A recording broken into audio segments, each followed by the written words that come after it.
Another request tutorial. Viol, Gesaffelstein, done in massive. I give my recreation score an 8.5 out of 10. Maybe an 8. I'll let you decide. Let's A-B and see what the deal is.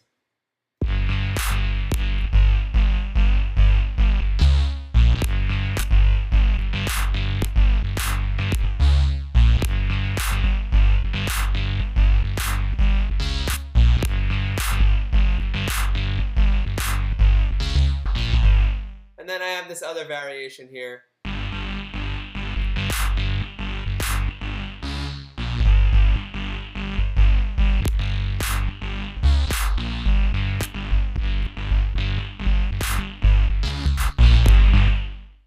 So, it's close.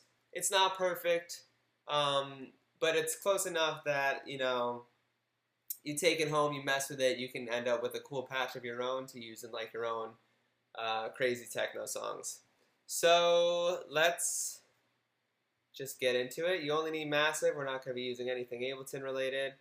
We got the MIDI notes in there, so we'll create a blank patch. And we will just get started right away. My keys work again. In Ableton, so that's good. That's always good when your stuff works. So here's where we start.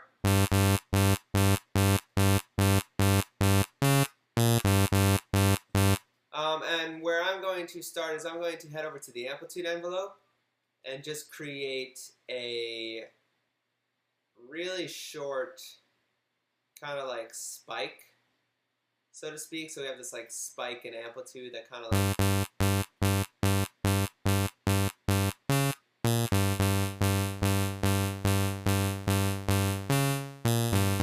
so this spike in amplitude is just going to add like a little bit of punch to the beginning of the sound, give it a little bit of a transient, and that's pretty much the goal there, just to give the sound a transient.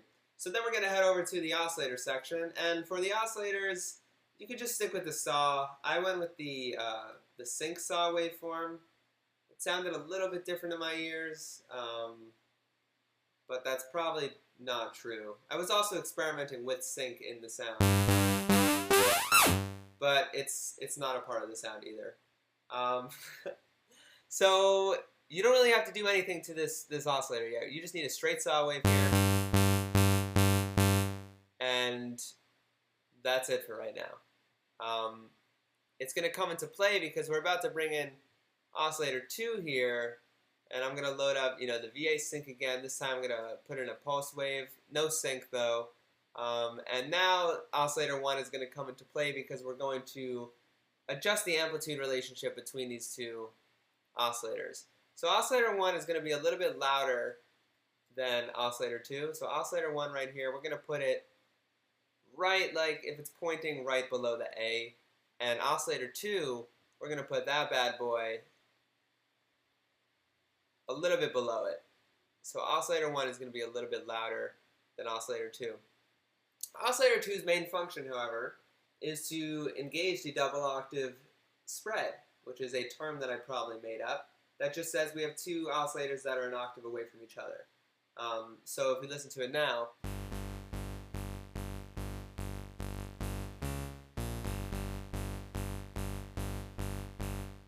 make it a little louder probably.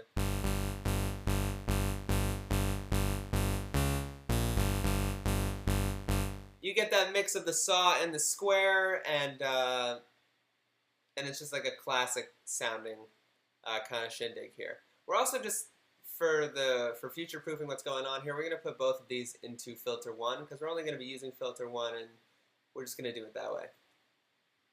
So the third and final oscillator is going to be, any one of these classic analog wave oscillators. I'm just going to leave it on saw 1. It's going to be a saw wave, engage it, bring it down an octave, and now I can do a little bit of detuning away from the other two oscillators, and this one's going to be turned all the way up with its intensity all the way to the left. And what this is going to do is essentially just give us like a sine wave underneath the whole shebang. I'm going to route this into filter 1. And this is going to come into play later when we use this very, very heavy sine wave to push a distortion unit really, really hard to create some crunchy harmonics on top of everything. And it wouldn't sound the same if we had a full blast saw wave coming through. So this is just a future step that we're going to load in right now. All right. So another really, really, really subtle thing that we're going to do is we're going to use envelope 2 here, or envelope 3, either one you want. I use envelope 2 to create a kind of pitch dive.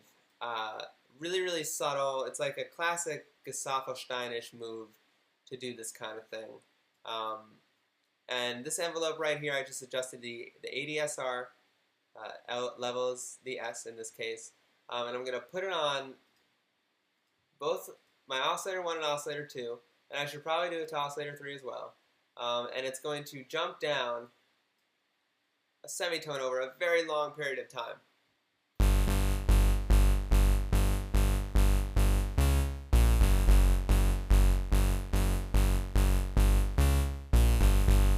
That just gives it a little bit of like pitch drift over time. I may be able to accentuate this more by going to monotrate.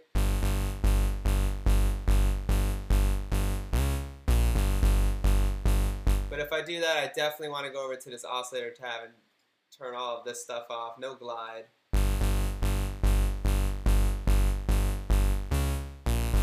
Okay. Very, very good. The next step is going to involve the filter, and this is probably the most important part of the whole sound. And for this to work, you need to make sure that your filter tracking is on. Usually I want to immediately turn this off when I'm making a sound in massive, because this is something that gets turned on by default, but you want this to be on. You want keyboard filter tracking for this sound. So the filtering in this sound is just a low pass 4 filter. And the resonance is going to go, like basically pointed towards the R. And the cutoff is going to be around like 2 to 4 kilohertz, if I remember correctly. And I wish Massive would tell us where we are, but this is the best we got.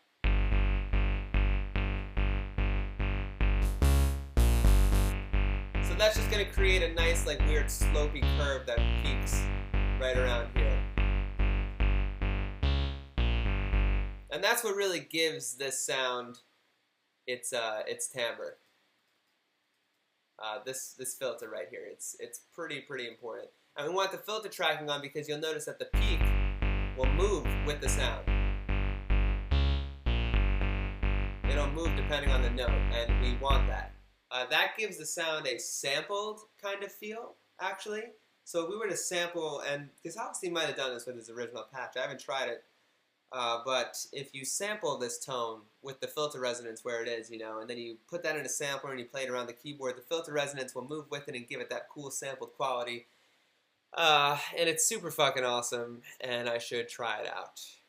So another future-proofing stuff we're going to do is we're going to go over to the oscillator tab, and we're actually going to sync our oscillator phases together. So this is going to guarantee that our phases re-trigger at the same time every time. And that's very important with our oscillator tunings, as we will see. And oscillator 3, we're going to move it a little bit between 90 and 80. And with that in mind, we can move on to the LFO. And the LFO is also really important in the sound and very, very Gesaffelstein-y. So we want a sine wave, so no crossfading. We don't want the LFO to restart, and we want it to be a little bit fast, pointed towards the E here in the word rate. Maybe you should point it just like right on the E. And we're going to take that LFO,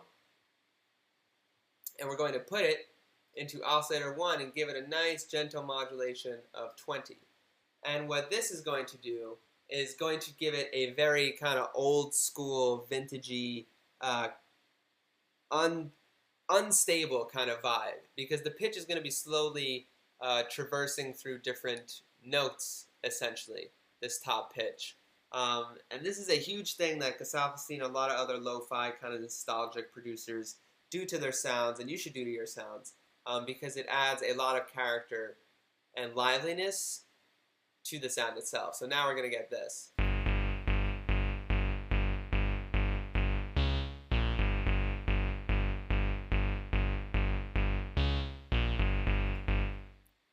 Okay, great.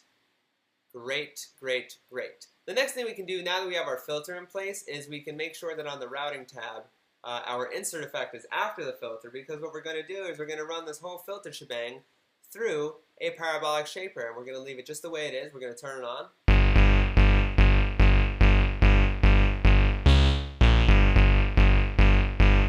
And that's going to add some harmonics above the filter cutoff, essentially.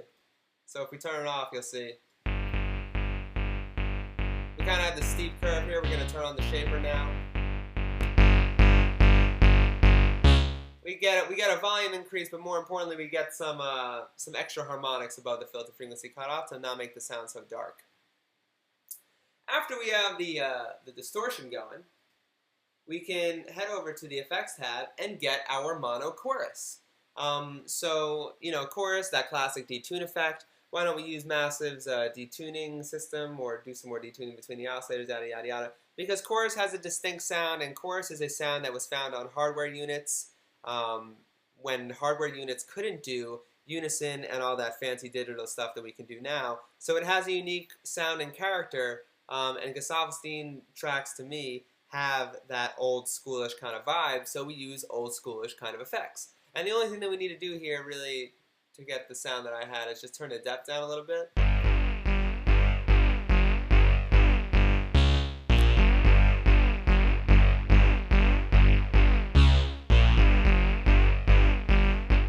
And that brings the sound to life a little bit more, for sure. The last thing we need to do before we call this patch done is, this is one of the rare instances where I actually am going to use some EQ in the sound design process, which also adds to kind of the lo-fi-ish feel that Gesaffelstein has going on, because there's a huge chunk of frequencies that are kind of dampened here. So the first thing I can do is I can kind of boost the low end to give it a little bit more bass, so I can point it towards the F.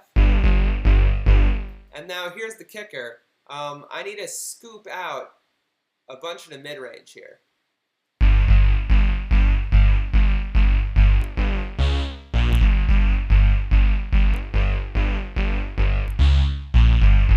And that scooping of the mid-range, what it really does is it accentuates what's going on over here. We get a bunch of this mud here. Boom, take it out and we accentuate this top end. And believe it or not, that is my patch. Here are some things you can do to play with it to try and get it closer to maybe where you want it to be. You can play with maybe not using oscillator 3. The more of oscillator 2, the square wave that we use, we can even switch it to a saw, the grittier the sound can get.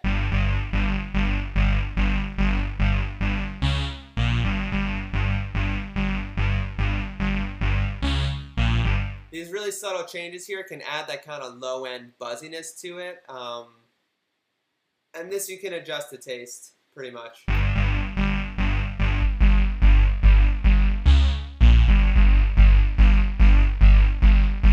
Without the oscillator phases,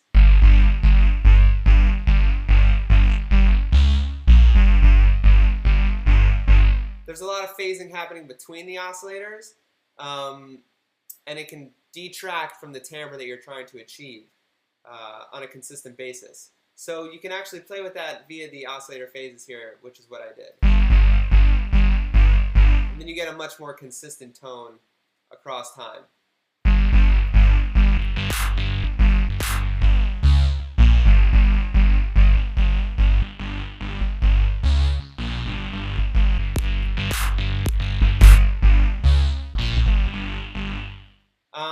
So that's pretty much the patch. Here it is in all of its glory. I will probably forget to upload this, so do your duty and remind me, and you can annoy me about it, and it won't be a big deal. So that's it. that's it, and I'll see you next